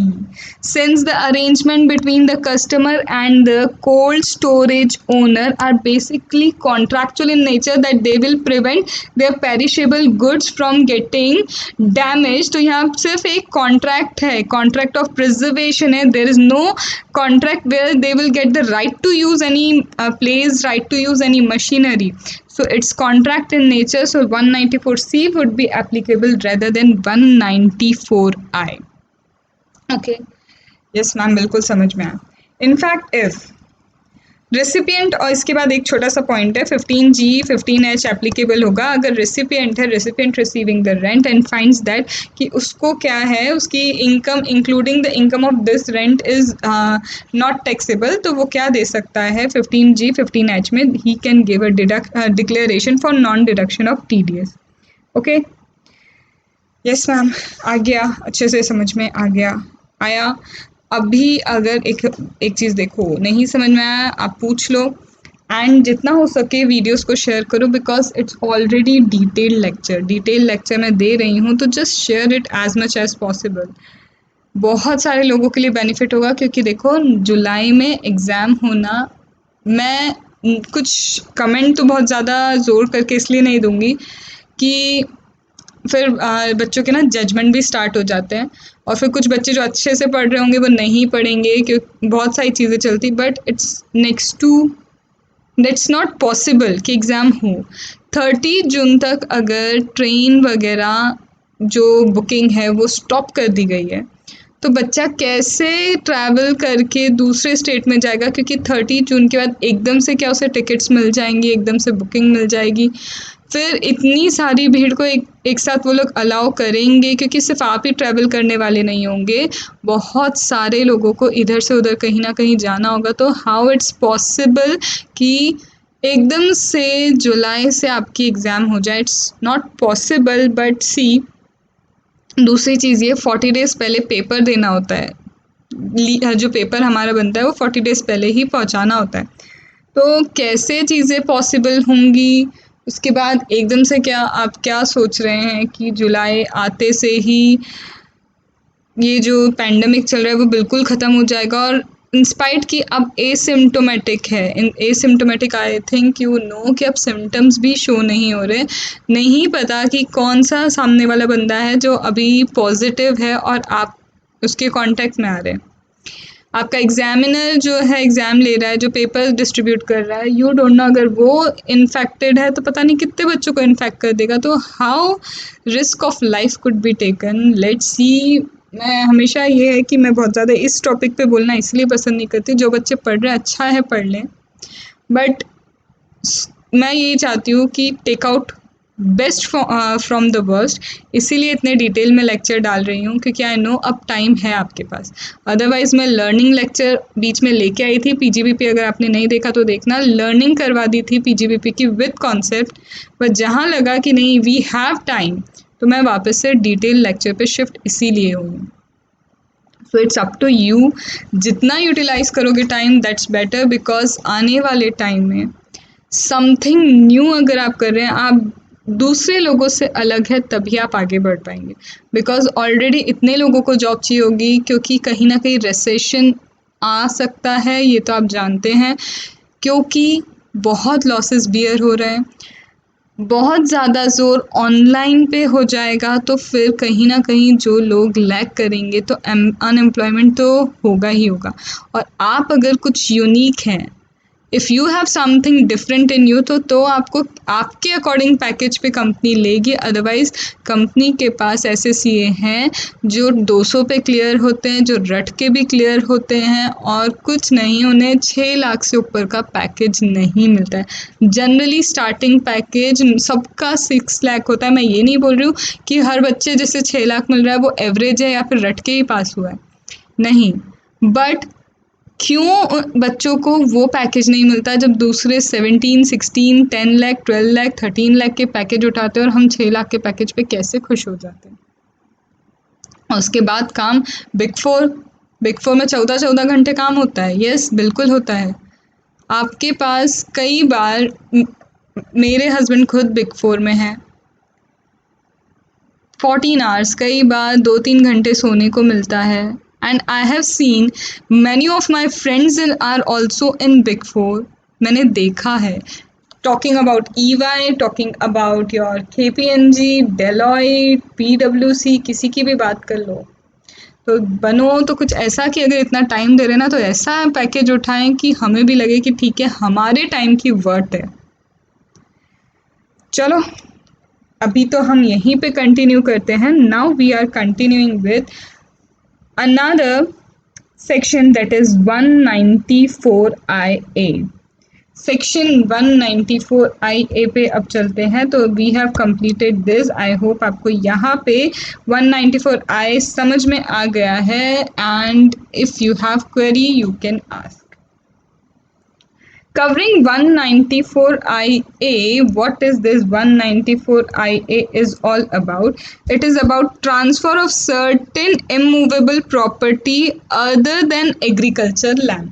Transferring certain immovable property, and again it is being payment is made to resident only because we are on a category of credit or payment whichever is earlier to resident. So any person being a transferee who is responsible for paying to a resident transferor, any person who is paying to a resident transferor a sum, he is paying a certain sum as a consideration for immovable property. He is paying sum as a consideration for what? Immovable property. ठीक है, but the immovable property should not be a capital asset. This immovable property should not be a capital asset. See, if any person, if the transferee is giving to transferor, resident transferor, consideration for an immovable property के लिए कुछ consideration दे रहे हैं other than agriculture land which is not a capital asset. This immovable property is not a agriculture land. ये जो immovable property है, this immovable property should not B N agriculture land. Just a minute, थोड़ा सा कुछ यहाँ पे missing है, एक सेकेंड, लेट मी चेक. मैं समझा देती हूँ फिर उसके बाद बताती हूँ आपको. सो इमूवेबल प्रॉपर्टी जो है, immovable property he is purchasing and this immovable property is not an agriculture land, and agriculture land that is not a capital asset other than agriculture land which is not capital asset. ऐसी agriculture land जो capital asset नहीं है, that is agriculture land in India. It's other than agriculture land. तो agriculture land which is not capital asset, तो capital asset कौन सी नहीं है? Agriculture land in India is not a capital asset. तो immovable property is not an agriculture land, ठीक है, in India. ठीक है, और जब भी आप पेमेंट कर रहे हो, पेमेंट और credit whichever is earlier, तो you have to deduct 1% of the consideration if consideration is more than 50 lakh. 1% आपको डिडक्ट करना है and this 1% is what? 1% should not be more than 50 lakh. अगर 50 लाख से ज़्यादा नहीं है तो no deduction, and if it is more than 50 lakh तो फिर क्या होगा? डिडक्शन हो जाएगा. ओके, तब क्या हो जाएगा? डिडक्शन हो जाएगा. ठीक है, देन आगे यहाँ पे और क्या बोला है? If I talk about the consideration, अगर मैं कंसिडरेशन की बात करूँ तो this consideration include all the charges, whether club membership है, कार है, आप कोई बिल्डिंग परचेस करते हैं, मूवेबल प्रॉपर्टी कुड भी बिल्डिंग के अंदर क्लब मेंबरशिप है, आपने कोई फ्लैट परचेस किया, वहाँ पे क्लब मेंबरशिप मिल रही है, आपको कार पार्किंग मिल रहा है, electricity, water facility, maintenance fees या फिर कुछ भी एडवांस फीस है, और other charges of similar nature that are incidental to the transfer of immovable property, or other charges of similar nature incidental to the immovable property that are all included in consideration, वो सब consideration में include किए जाते हैं. However, for deduction 10 is not required by the transferee. ठीक है, transferee को नहीं चाहिए, but seller should furnish a PAN, seller को अपना पेन फर्निश करना है, otherwise section 206AA that is 206AA क्या है, अगर पेन फर्निश नहीं करता है हमारा कौन पेई, तो जिस रेट पे बोला है वो रेट, जिस सेक्शन में जो रेट कहा गया है, the rate that has been specified in the section, और 20% whichever is higher rate से TDS would be deducted. If the seller fails to furnish the pen, in that case, either the rate that has been prescribed in that particular section or 20% whichever is higher, उस rate से TDS would be deducted. उस rate से क्या होगा, TDS deduct होगा. ठीक है, तो अगर प्रॉपर्टी का कंसिडरेशन मोर देन 50 लाख है, यस, देन क्या होगा, डिडक्शन ऑफ TDS होगा. अगर पार्ट पेमेंट भी हो रहा है तो it doesn't matter, part payment हो रहा है, आज आधा पे कर रहे हैं, थोड़े टाइम बाद पूरा पे करेंगे, तो अगर पार्ट पेमेंट भी है तो ऐसा नहीं है कि पार्ट पेमेंट में आपको क्या करना है, फाइनल सेटलमेंट होगा तब TDS डिडक्ट करेंगे, ऐसा नहीं है. हर बार जब पेमेंट होगा TDS on each payment will be deducted. Her payment पे अगर 3 बार में पेमेंट किया है, 50 लाख के above is the property's consideration is above 50 lakh, suppose 80 lakh is the consideration for the property, and उस 80 लाख को क्या किया है उन्होंने, 20 करके दे आर पेइंग, 4 इंस्टॉलमेंट में दे आर पेइंग, तो in each instalment TDS would be deducted, not on final payment. Final payment पे नहीं, हर इंस्टॉलमेंट में डिडक्ट होगा. ठीक है, फिर यहाँ पे मैंने कहा कि रेसिडेंट जो है क्या होना चाहिए, जो ट्रांसफरर है, he should be what, transferor should be resident. In fact अगर आपने क्या किया है, बाहर की प्रॉपर्टी है, if property is situated outside India की प्रॉपर्टी एक रेसिडेंट से परचेस कर रहे हैं तो भी ये सेक्शन एप्लीकेबल होगा, बट एक नॉन रेसिडेंट से प्रॉपर्टी खरीद रहे हैं तो 195 will be applicable. If property is purchased, if the property is outside India, but that property that is situated outside India is purchased from a resident person, in that case, if purchased from resident person, in that case क्या होगा, TDS deduct होगा under section 194IA. However, अगर resident नहीं, non resident से property खरीद रहे हैं तो section 195 will be applicable. Okay. Now, if you purchase agriculture land for 50 lakh or more, अब आप ऐसी एग्रीकल्चर लैंड ले रहे हैं जो कैपिटल एसेट है एंड 50 लाख और मोर है, तो बट ऑब्वियस कि एग्रीकल्चर लैंड कब होगी capital asset, if it is situated outside India. So agriculture land, rural agriculture land is not capital asset, but urban agriculture land is what, capital asset. Urban agriculture land if purchase for 50 lakh और मोर, then यहाँ पे आपको capital asset की definition में fall हो जाएगी and TDS would be deducted. And TDS would be deducted. So are you getting this thing clearly? Yes ma'am, आ रहा है, क्लियरली समझ में आ रहा है, नहीं आएगा तो हम बिल्कुल पूछेंगे. फिर इसके बाद आता है जॉइंट ओनर. जॉइंट ओनर है, कंसिडरेशन 50 लाख के अबाव है, 2 लोग हैं, 2 लोग क्या कर रहे हैं, this is a property that is owned by 2 person and consideration is 1 crore consideration paid, इसका 50 लाख होगा, इसका 50 लाख होगा, दोनों का क्या होगा, 50-50 लाख होगा. ऐसा हमने कहीं और भी किया है रेंट में. रेंट में अगर को ओनर है, को ओनर की प्रॉपर्टी है, रेंट का 2,40,000 का इंडिविजुअली अलग अलग देखा जाता है. 2,40,000 लिमिट क्या है, अलग अलग देखी जाएगी, for each owner it will be counted, but here But here, if the consideration more than 50 lakh, then TDS will be deducted even if share is less than 50 lakh. Even though the share is less than 50 lakh, let's say यहाँ पे it is 80 lakh and here 40 lakh यहाँ share हो रहा है. Although individually the share is less than 50 lakh, but TDS would be deducted. This is not same as the section we have covered 194.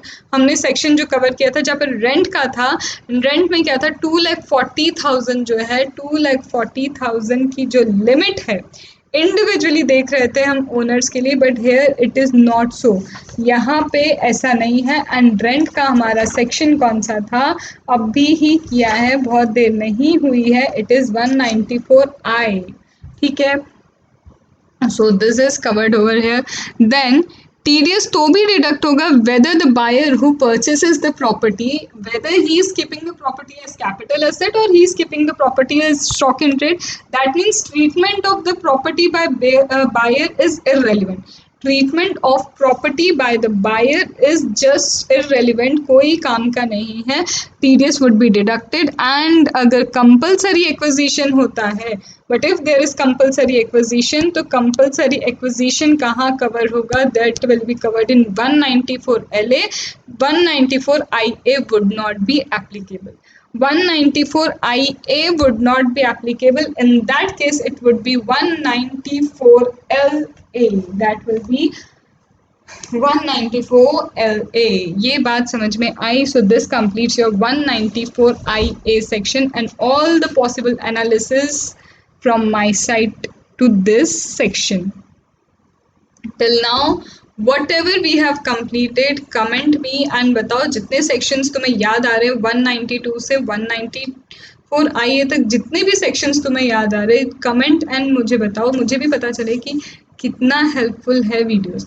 अगर आप पूरा यहाँ रिटेन कर पा रहे हो एक बार सुनने के बाद भी कि हाँ 192 था, 193 था, 192A है, 194B है, 194A है, 194BB, 194DA, इस तरह से if you can understand, you can learn, तो दिस लेक्चर्स आर बेनिफिशियल. आपको इसके बाद जब आप खुद से रिवाइज करोगे या फिर आपने रिवीजन नोट्स ले लिए या फिर किसी भी फैकल्टी के रिवीजन लेक्चर उठा लिए, तो आपको रिवीजन से ज़्यादा, क्योंकि रिवीजन में बहुत सारी चीज़ें स्किप होती हैं, बिल्कुल bluntly I can say this कि आप किसी के भी रिवीजन लेक्चर उठा लो, एक एक पॉइंट कवर नहीं किया जाता है and you will see the difference. और कहीं ना कहीं वो एक एक पॉइंट से हमें डिफरेंस आ जाता है, ऐसा नहीं है कि नहीं आता है. तो हमें सब पता होना चाहिए एक बार डिटेल लेक्चर के लिए. अब तो आप कहीं के भी रिवीजन लेक्चर उठाओ, मेरे नहीं भी आ पाते टाइम पे रिवीजन लेक्चर्स, तो you will get the benefit, you will actually get the benefit. ठीक है, चलो आगे बढ़ें. यस मैम, बिल्कुल बढ़ते हैं. Now covering 194IB. अब ये 194IB क्या है? So this 194IB is again about rent by individual HUF. Rent by individual HUF. So payment of rent by certain individual HUF. सिर्फ individual HUF ही rent पे कर रहे हैं. Certain individual HUF are paying rent. Okay. Now, this individual and HUF are other than those individual HUF who are required to deduct TDS under 194I. If this individual HUF are required to deduct TDS under 194I, then they are not covered here. वो लोग जिन्हें 194I में cover करना है वो यहाँ पे नहीं आते हैं, they are not covered here. So इसका मतलब तो मैं ये कह सकती हूँ 194I covers only those individual HUF जिनकी 44AB की लिमिट क्रॉस होती है. That means under 194IB only those individual HUF are covered whose limit does not cross 144AB, जिनकी लिमिट 44AB की क्रॉस नहीं होती है, वो यहाँ पे आते हैं. ठीक है. So this individual and HUF जहाँ पे 44AB उनका क्रॉस नहीं होता है, सो if they pay to any person, if they are responsible for paying to any person and this any person is resident, if they are responsible for paying to resident, because अभी भी category resident की ही चल रही है, then if they are paying to resident, if they are paying to resident by way of rent more than 50,000 per month or part of the month, if they pay more than 50,000 as a rent per month part of the month, then at the rate of 5%, that at the rate of 5% TDS to be deducted. TDS is required to be deducted at the rate of what? At the rate of 5%.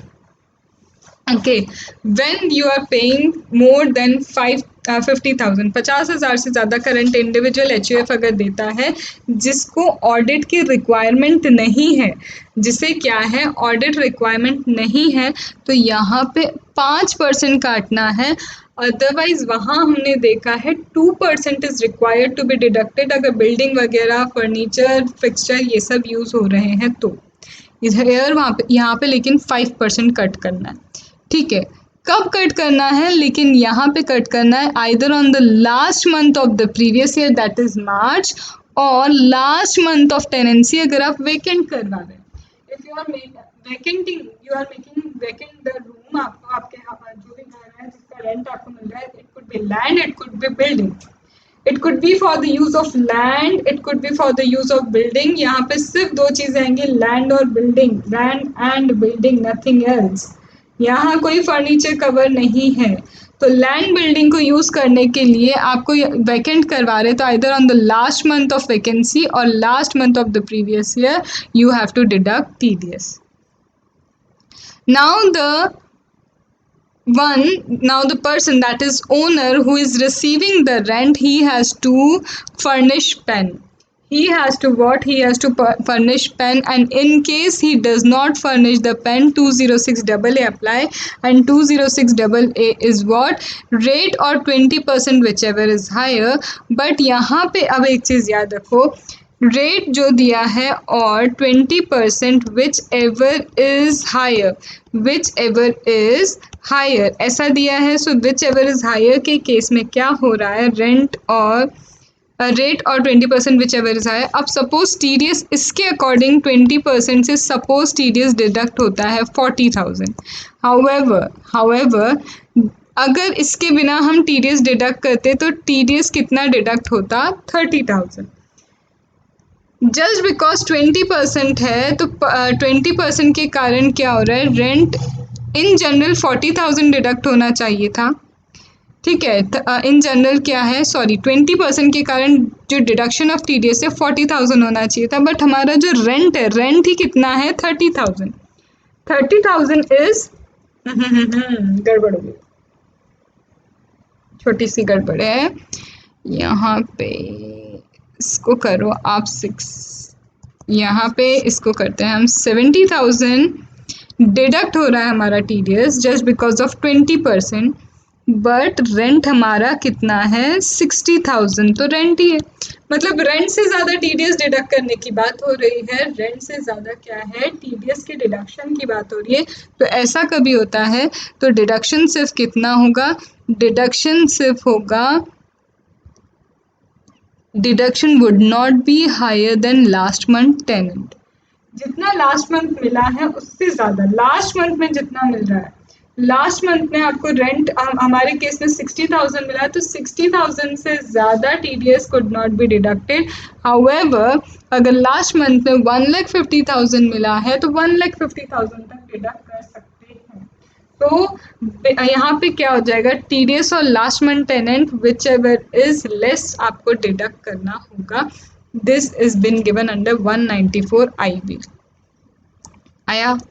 Yes ma'am, बिल्कुल आया. चलो just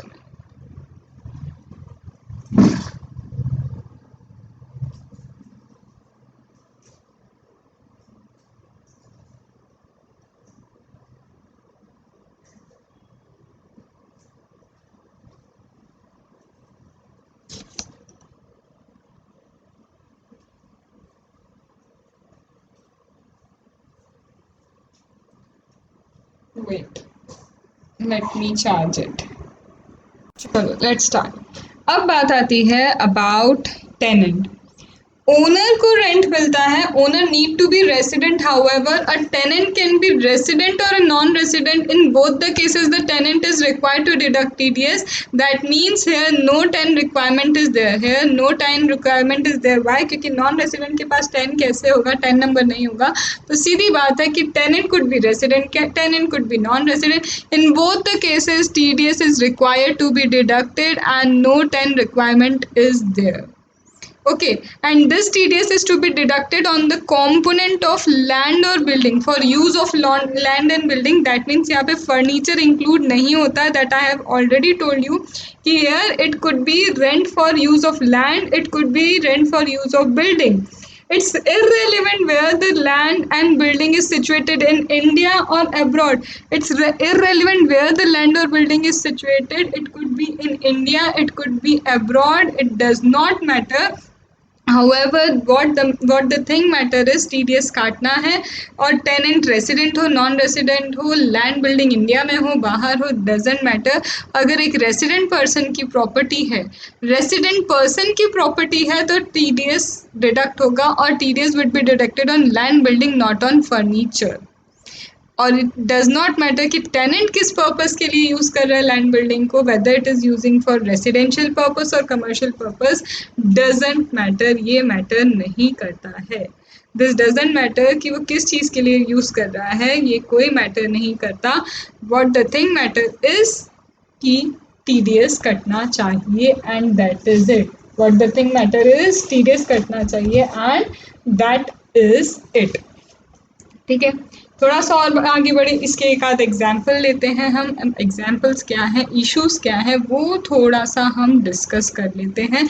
तो 194I B आपका जो है वो अच्छे से कवर अप हो जाएगा। इसके बाद 194J है, 194IC है, और आपका क्या बचा है अभी, 194IC, 194LA, 194J, और भी छोटे छोटा है, एक 194M है। तो आई थिंक कि थोड़ा सा एक मुझे 5 पार्ट लग जाएंगे आपके TDS के, मुझे ऐसा अभी लग रहा है, क्योंकि मुझे नहीं पता था। एक्सप्लेन करते करते ऑलरेडी 1 आवर के अबाव निकल चुके हैं हम। ठीक है, थोड़ा सा देख लेना आप लोग, बेनिफिशियल है तो देख लेना, अदरवाइज कोई दिक्कत नहीं है। जहां आपको लग रहा है कि आपको बेनिफिट ज़्यादा है, आप वो करो। ठीक है, चलो हम इसके एक्सप्लेनेशन पे आते हैं। इशू, कुछ इश्यूज कवर करते हैं। सबसे पहले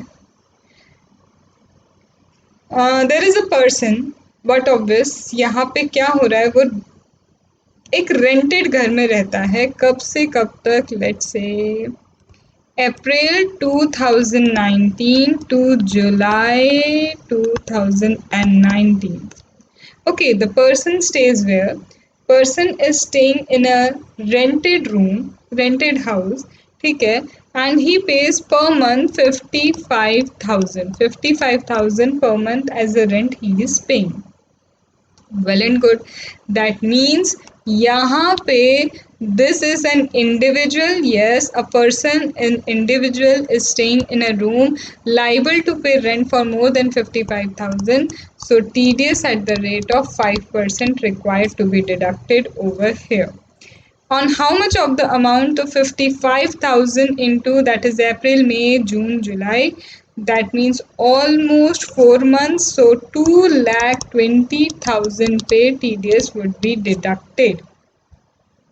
And when you will deduct it, you will deduct it in July, because last month of the या तो वैकेंसी या last month of the previous year को डिडक्शन करना होता है।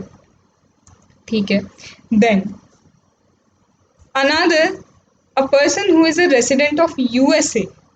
The person is a resident of USA, comes to India and सिर्फ 3 months के लिए भाई साहब इंडिया में आ रहे हैं एज एन गेस्ट। ये रुकते हैं यहाँ पे गेस्ट हाउस में, and pays almost a 1,40,000 he pays for the 3 months। 3 months के लिए वो क्या कर रहे हैं, 1,40,000 पे करते हैं पर मंथ, 1,40,000 वो पे कर रहे हैं। ऐसा है, 1 महीने का रेंट उनका सपोज करो 1,40,000 है। बहुत अच्छा सा घर लिया है उनने, बीइंग USA के रेसिडेंट है, बहुत पैसा है, ठीक है। क्या यहाँ पे डिडक्शन होगा? तो yes, although he is non resident, हमने कहा था कोई मैटर नहीं करता रेसिडेंट आए नॉन रेसिडेंट आए कोई भी टेनेंट हो, लेकिन यहाँ भी टीडीएस डिडक्ट होगा। फिर आते हैं, फिर एक और आया हमारा mister Y. Mister Y rent पे करते हैं, मिस्टर वाई भी रेंट पे रह रहे हैं, 48,000 रेंट पे कर रहे हैं। अब ये जो 48,000 रेंट पे कर रहे हैं, ये सपोज कीजिए इन्होंने फेब्रवरी मंथ तक 48,000 रेंट पे किया, लेकिन अब रेंट इंक्रीज हो गया है, now the rent has been 54,000 कर दिया गया इनका rent from March.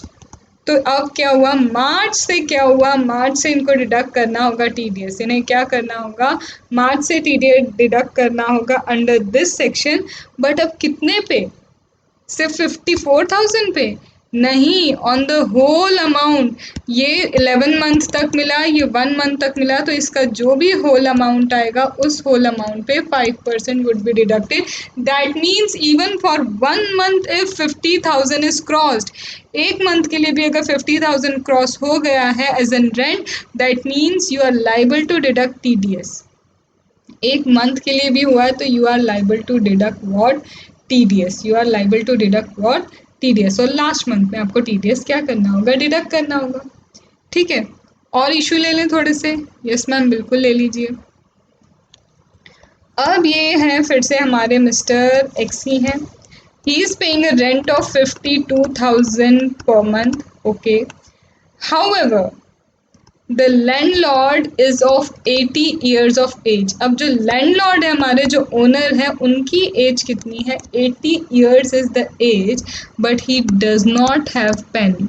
As 80 years है बट पेन नहीं है, तो पेन नहीं होगा तो 20% पे डिडक्शन स्टार्ट होगा under section 206 double A, because PAN नहीं है, landlord is not having the PAN. ठीक है, हाउएवर यहाँ पे ये भी बोला है TDS can not exceed last month rent, that means last month का रेंट हमारा 52,000 है, तो 52,000 से ज़्यादा टीडीएस नहीं एक्सटेंड हो सकता, therefore total TDS shall be only 52,000। Total TDS कितना होगा, 52,000 ही हो सकता है। ठीक है, फिर इसके बाद मिस्टर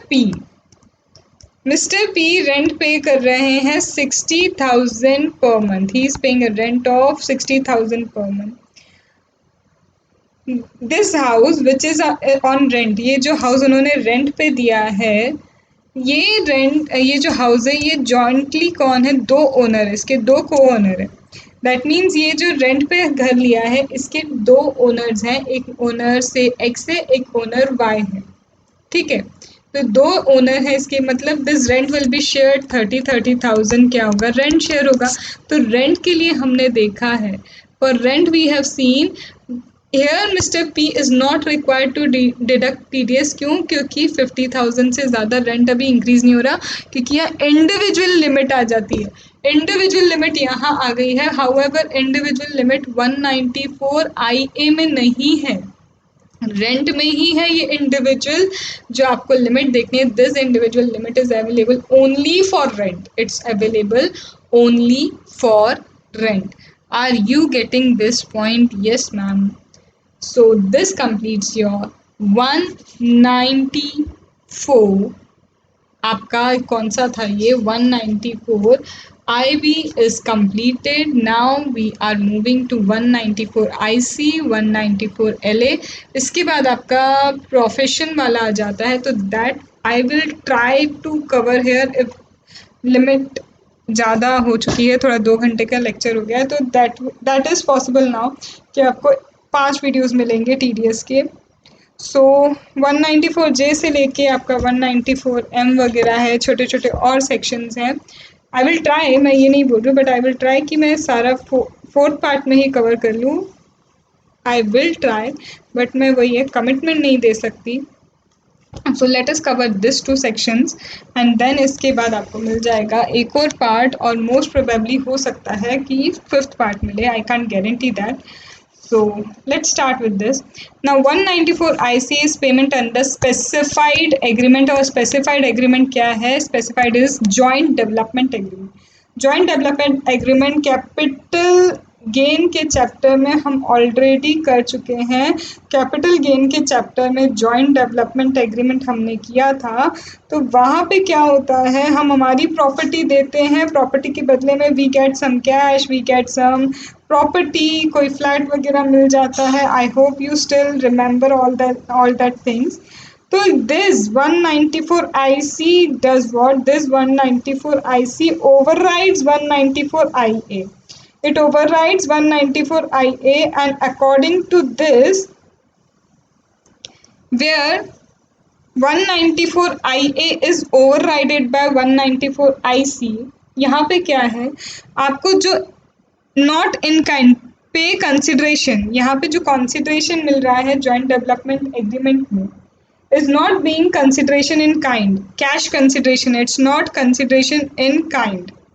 ठीक है, तो here whatever cash payment you are receiving 10% would be deducted by the builder as a TDS. TDS क्या करेगा, 10% डिडक्ट करेंगे, एंड यहाँ पे क्या होगा, 10% will be deducted by the builder as your TDS. TDS की तरह यहाँ पे आपका डिडक्शन कर लिया जाएगा। नाउ लेकिन कैपिटल गेन में क्या होता है, यही चीज कैपिटल गेन में भी टैक्सेबल है, and it is taxable in the hands of SSC. SSC के हैंड में this same transaction, this same property will be taxable, but in the year when the certificate of completion would be issued, जब certificate of completion issue होगा तब taxable होगी। तो in that case ये जो TDS यहाँ पे कटा है सेम प्रॉपर्टी पे, इसका आप क्रेडिट ले सकते हो in the year when capital gain is taxable.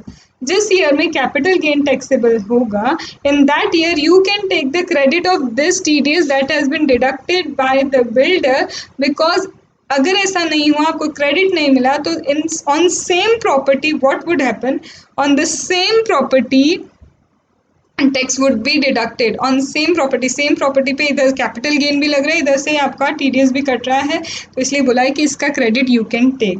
So this is 194 IC। I hope clear हुआ।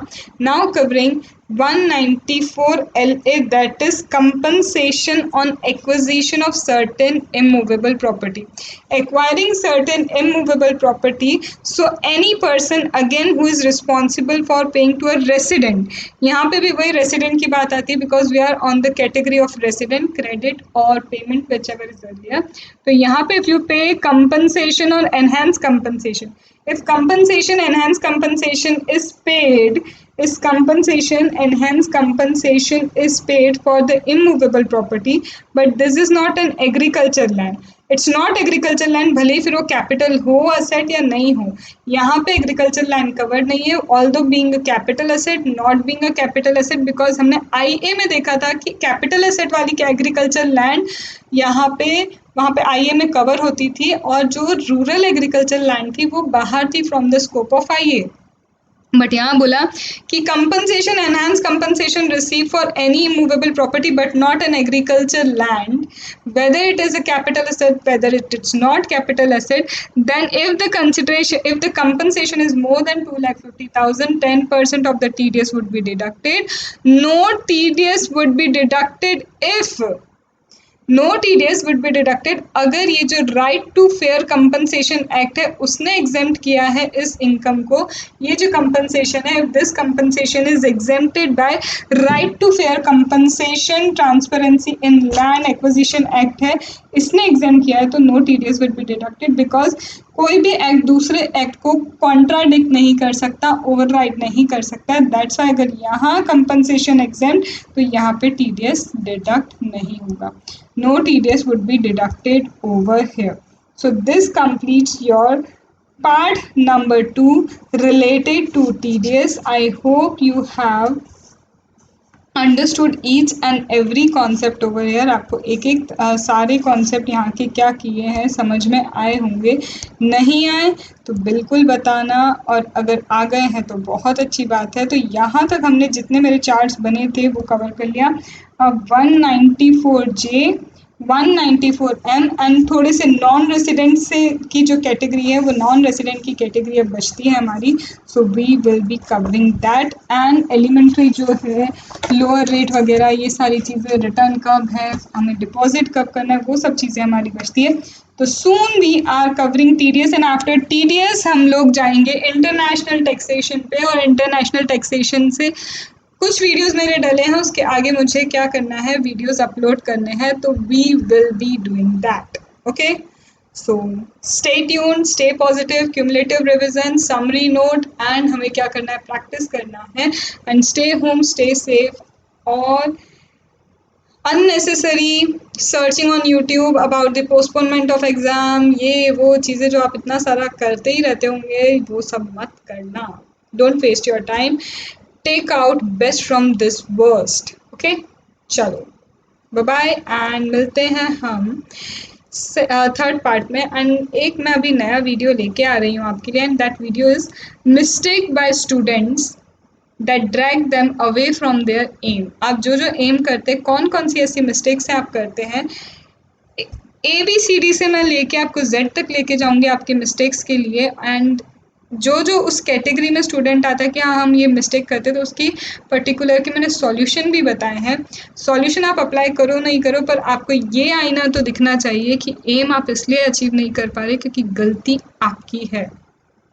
तो वो वीडियो जल्दी आने वाला है, अच्छे से देखना, उसे बहुत शेयर करना. शेयर इसलिए करना क्योंकि आईना सबको दिखाना ज़रूरी है, because we as a student many times blame circumstances, many times ICI को, उसकी चेकिंग को, बहुत सारी चीज़ों को ब्लेम करते हैं. कुछ हद तक देखो है, स्टैंडर्ड डिडक्शन है, बट इट्स नॉट 100% रीज़न वही नहीं है आपके फेलियर का.